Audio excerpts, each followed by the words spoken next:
See. Another message for you guys. Ito, peace, kapayapaan. So, i-main-main nyo na to, guys. Ito guys, nagkakaroon na kayo ng peace of mind kasi natatamasan nyo na nga yung mga matatamis na bunga sa buhay nyo, no? So, wala na kayong kailangang i-worry, wala na kayong kailangang ipag-alala. Very mapanatag, very mapayapa, very kalmado yung inyong energy. Wala na masyadong worries, wala na masyadong pag-aalala, guys. So, ito, i-main-main nyo na to sa comment section.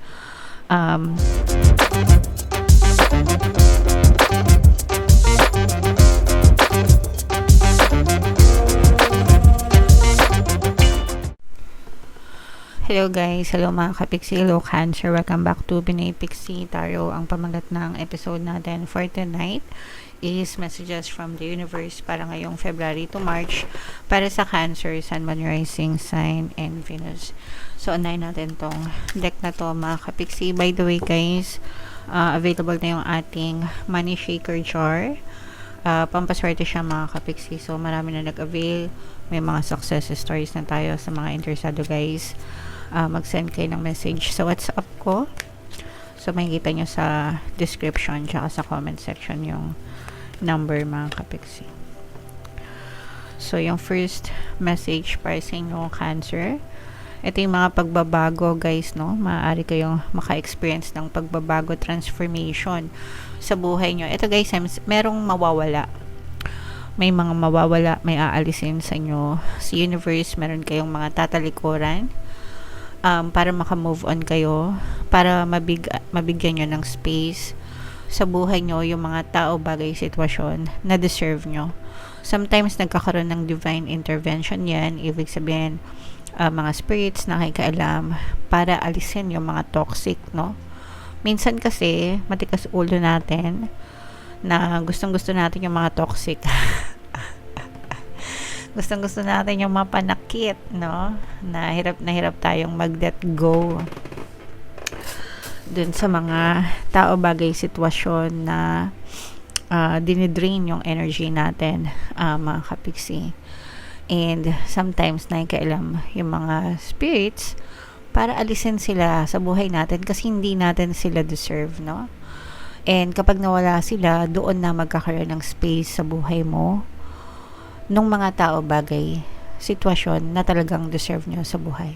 So, may mawawala, pero may kapalit yung mga mawawala, mga kapixie. Kaya huwag kayong masyadong malungkot or mag-emo if ever man na may mga mawala sa inyo guys. Kasi binibigay sa inyo ng universe yung mga deserve nyo talaga. Alright? Wow, ayan o guys. Ito yung mga matatamis na biyaya mga kapixie, no? So, ibig sabihin, for some of you, talagang natatamasan nyo na yung mga matatamis na biyaya na dulot ng mga pagsisikap nyo sa buhay. Yung mga sakripisyo nyo guys, no? Nagkakaroon na ng kapalit. Nakikita nyo na yung mga magagandang kapalit ng mga sacrifices nyo, mga kapixie, and talagang kayo yung magbe-benefit dun sa mga yon guys. So, ito, diba? Sabi nga natin, there's a rainbow after the rain, and at the end of the rainbow, there's a pot of gold. So, ito na yung pot of gold. Ito na yung mga blessings, mga biyaya, pagpapala na binibigay sa inyo ni universe. Deserve nyo itong mga blessings na to guys dahil sa pagiging masipag nyo, masikap nyo, and matyaga sa buhay. So, i-main-main nyo na yan mga matatamis na blessings, matatamis na bunga, matatamis na biyaya, mga kapixie. Another message para sa inyo guys, here and now. Ito guys, no, ibig sabihin nito, meron dalawang pillars dito guys. Ito yung past, ito yung future, and parehas ito hindi nag-exist. Ang nag-exist lang dyan is now. Nandito ka, ito ka, diba? Wala ka sa past, wala ka sa future, nandito ka sa present. Lahat tayo nasa present lang, mga kapixie. Kasi nga, hindi na nag-exist yung past at wala pa yung future. So, enjoy nyo, mag-focus kayo sa present, enjoy nyo kung ano yung pwede nyong i-enjoy ngayon. Magpasalamat kayo sa mga meron kayo ngayon, and make the most of it, mga kapixie. and kung ano yung gusto nyong ma-experience sa future nyo, ibigay nyo yung effort nyo today, ibigay nyo yung energy nyo right now, kasi yun din yung magiging bunga ng future nyo, mga kapiksi. Yung mga tinatanim nyo ngayon, pipitasin nyo yan sa future, guys. Kaya you really have to be very present each day, no? Araw-araw sa buhay mo, kailangan palagi kang nakatuon sa positive, sa mga ambisyon mo, sa mga pangarap mo sa buhay, sa mga gusto mong mangyari. Stop dwelling in the past. Tapos na yun, no? Huwag mo nang pahirapan yung sarili mo, guys. Okay? So, napakagandang mensahe para sa inyo, Cancer. Another message, guys. Ito yung maging patas, no? Lumaban tayo ng patas sa buhay. Sabi ko nga, hindi ko alam kung kaninong video yan, no? Huwag tayong mandalamang ng kapwa natin. Huwag natin gagayain yung mga politiko. Mga politikong ubod ng kasamaan and ubod ng pagnanakaw sa gobyerno natin. Sila yung pinaka the best example ng mga nanlalamang ng kapwa, mga kapiksi, 'di ba? Wala na kang ibang maisip na best example, sila lang talaga. So maging patas tayo, lumaban tayo ng patas sa buhay, guys, no? And what you send out, you also receive, mga kapiksi. Another message for you, guys. Ito, peace, kapayapaan. So, i-main-main nyo na to, guys. Ito, guys, nagkakaroon na kayo ng peace of mind kasi natatamasan nyo na nga yung mga matatamis na bunga sa buhay nyo, no? So, wala na kayong kailangan i-worry, wala na kayong kailangan ipag-alala.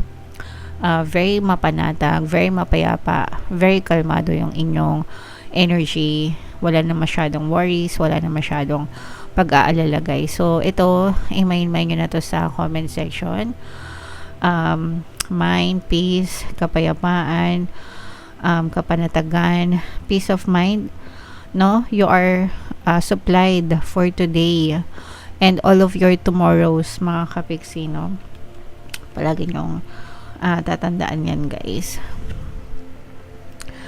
And ito naman, guys, another message for you is that for some of you, guys, maaari kayong nangungulila, no? Maaring may mga namimiss kayo. This will resonate especially sa mga kapiksi natin na unang-una OFW, no? Kasi malayo sila sa pamilya nila sa Pilipinas, di ba? So, it makes sense na mag-resonate sila ito sa kanila kapag namimiss nila yung mga mahal nila sa buhay, mga mahal nila, mga pamilya nila sa Pilipinas. So, for some of you, pwedeng nangungulila kayo. Yung iba naman, guys, parang feeling ko masyado kayong out of place, hindi nyo pa nakikita yung group na para sa inyo, group where you belong, mga kapiksi. And okay lang yun, minsan talaga ganun, guys, na parang kahit anong gawin natin, hindi natin makasundo yung mga tao sa paligid natin. We're trying to vibe with them, pero hindi talaga diba? Ganun, ibig sabihin lang nun, guys, iba kayo, iba sila. They're not your tribe, no? And minsan kahit pilitin natin yung ganun, we will feel exhausted kasi we're seeking validation from them, guys. Don't worry kasi makikita nyo rin yung mga taong ka-vibes nyo, yung mga taong same, no? Ng wavelength mo, same ng interest mo, same ng preferences mo, same ng pag-iisip mo, diba? And kapag nakita mo yung mga tao na yon, you will shine along with them, guys. So, mag-join kayo sa mga groups, sa mga communities, mga kapiksi, kahit online lang. Para may makausap kayo, 'di ba? Para maramdaman mo na I belong. Hindi ako nag-iisa. Okay? Alright. So, yeah. Comment down below, guys, if feeling nyo naka-resonate kayo dyan. Ito, guys, i-main nyo na yung mga blessings, pagpapala, kasaganaan, itong matatamis na bunga, itong kapayapaan, mga kapiksi, at saka itong mga pagbabago, i-main nyo na yan sa comment section. Bunot lang tayo ng isa pang message, guys, habang sinashuffle ko to. Panoorin nyo muna yung video natin regarding sa ating paano mag-manifest ng abundance video course. Kapiksi, sawa ka na ba sa mga struggles at hirap sa buhay mo? Masipag ka ba at masikap sa buhay ngunit hindi ka pa rin umaasenso? Ilang beses ka na bang nag-attempt magnegosyo at mag-invest pero palagi ka pa rin nalulugi? Sa pagkakataon na ito ay maaaring may subconscious beliefs ka na nagiging balakid sa iyong pag-unlad at pagyaman. Introducing, paano mag-manifest ng abundance video course. Dito ay matututunan mong ma-overcome ang mga balakid mo para tuluyan ka ng umunlad, umasenso, sumagana, maging matagumpay, successful at maswerte sa iyong kabuhayan, pera, trabaho, negosyo sa lapi at kaperahan ng bonggang-bongga. Dali, mag-send na ng email sa pinoypixie@gmail.com at simulan na ang iyong pagyaman ngayon. Alright, so sa lahat ng gusto mag-avail ng course guys, meron tayong paano mag-manifest ng abundance video course, paano mawala ang third party at magkaroon ng harmonious na relationship, paano pabalikin si ex vice breakup. Sa mga interesado guys, mag-send lang kayo ng email sa pinoypixie@gmail.com. And again guys, mga pampaswerte na bracelets at saka yung money shaker jars natin, may makita kayong link at saka yung WhatsApp number sa description, comment section. Alright, so ito yung additional message sa inyo guys. Do something new, something different. Diba? Kung gusto natin, kung nabobore tayo sa buhay natin, pero kung ayaw nyo naman, okay lang. Minsan kapag kasanay na tayo, comfort zone na natin, ayaw na natin baguhin yung routine natin. Pero syempre guys, if we want to explore more, kung gusto natin mag-grow, kung gusto natin na mag-grow, ganyan, we need to do something new, something different.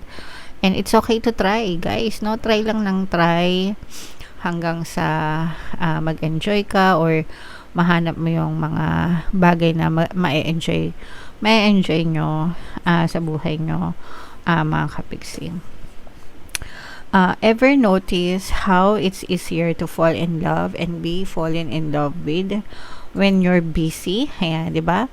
Pagka busy kayo, guys, when you're busy, when you focus your energy on yourself, parang ang bilis-bilis lang dumating maka-attract ng pag-ibig, di ba? Sa relationship, mga kapiksi. Pero depende pa rin yun, guys, sa how you perceive yourself, mga kapiksi, okay? Pero minsan, kapag hindi mo masyadong iniisip yung love, yung relationship, bigla na lang dadating. Bigla na lang may magpapakilig, may magpapatibok ng puso nyo, di ba? Kasi you don't have resistance. Wala kayong balakid, no? So, yun yung sinasabi ni Abraham Hicks na path of least resistance. Pero, yeah, just do something na gusto nyo gawin sa buhay nyo. Bahala kayo. Malalaki na kayo, guys. Matatanda na kayo. Okay? Alright. Have fun. Celebrate.